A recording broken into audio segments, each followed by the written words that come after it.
League സമസ്ത ഭിന്നതയിൽ സമവായ നീക്കങ്ങൾ എങ്ങുമെത്തിയില്ല. പ്രശ്നപരിഹാര formula രൂപപ്പെടുത്തി നാളെ നടക്കുന്ന മുഷാവറ യോഗത്തിൽ സമർപ്പിക്കാനായിരുന്നു മുൻ തീരുമാനം. എന്നാൽ ചേളാരിയിൽ ഇന്നലെ നടന്ന യോഗത്തിൽ കാര്യമായ പുരോഗതി ഉണ്ടായിട്ടില്ല എന്നാണ് സൂചന. സമസ്തയിലെ ഇരുവിഭാഗങ്ങളും തമ്മിലുള്ള സമവായ നീക്കങ്ങളെ വലിയ പ്രതീക്ഷയോടെയായിരുന്നു കണ്ടിരുന്നത്. എന്നാൽ തുടക്കത്തിലെ ആവേശം പിന്നീട് ചോർന്നു. ഇന്നലെ ചേളാരിയിൽ നടന്ന യോഗത്തിൽ ഒരു ഭാഗത്തു നിന്നും നാമമാത്രമായ പ്രാതിനിധ്യമാണ് ഉണ്ടായത്. ഇതോടെ സമവായ നീക്കം പ്രതിസന്ധിയിലായി. 20ഓളം ഉപാധികളാണ് ഓരോ വിഭാഗവും മുന്നോട്ട് വെച്ചത്.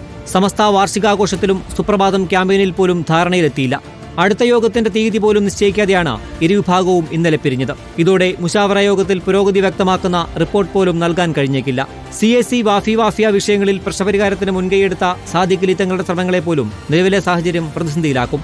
ഇരുവിഭാഗങ്ങളും ഏകപക്ഷീയമായി മുന്നോട്ടു പോയാൽ തെരഞ്ഞെടുപ്പിലും ഇത് പ്രതിഫലിക്കുമോ എന്ന ആശങ്കയും ഉയർന്നിട്ടുണ്ട്. റിപ്പോർട്ടർ, കോഴിക്കോട്.